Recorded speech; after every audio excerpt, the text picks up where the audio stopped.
La guerra de la Triple Alianza fue el conflicto de Argentina, Brasil y Uruguay contra el Paraguay y el genocidio del pueblo paraguayo.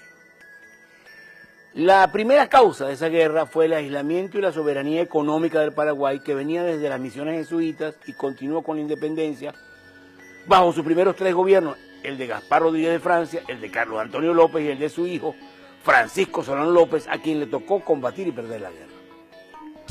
En su aislamiento, Paraguay había logrado un desarrollo único para la época y la región. Era un país sin desempleados, sin deuda externa, la educación era gratuita y obligatoria, poseía industrias textiles y siderúrgicas del papel, tinta, loza, pólvora. Paraguay tuvo la primera fundición de acero en América Latina, la primera línea ferroviaria, uno de los primeros telégrafos. Fabricaba rieles, calderas de vapor, barcos de acero, armas. Solano López había abierto un poco las fronteras que sus antepasados tenían cerradas a cal y canto, y Paraguay ofrecía a sus vecinos los objetos que normalmente se importaban de Inglaterra. La autonomía económica y la soberanía política de Paraguay era considerada algo nefasto por los británicos, que se sintieron amenazados por esa competencia. Londres comenzó a sembrar cizaña en la aristocracia portuguesa que gobernaba Brasil y entre los oligarcas importadores y exportadores de la Argentina, que veían como un mal ejemplo subversivo las políticas sociales de Solano López, únicas en el continente.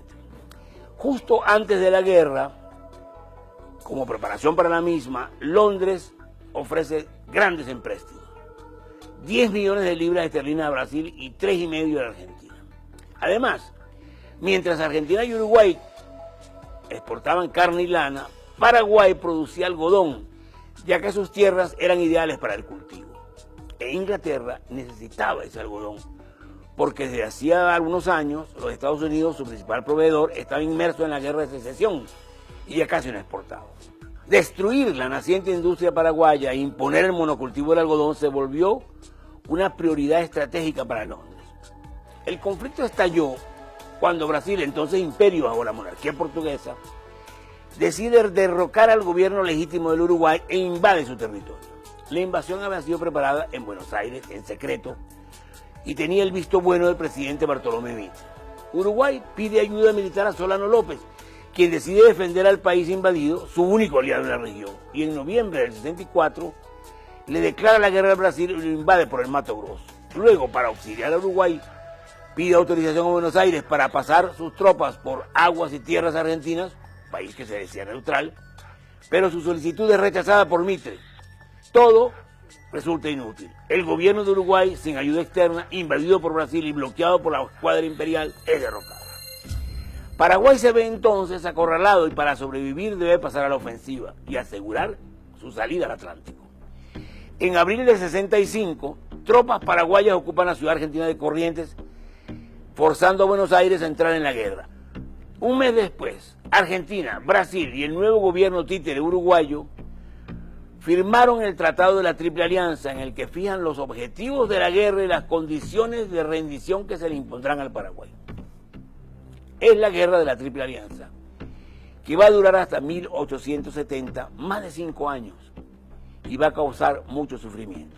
Los ejércitos en el campo eran los de Brasil con 120.000 hombres, Argentina 30.000, Uruguay 10.000, casi 200.000 hombres contra menos de 80.000 paraguayos.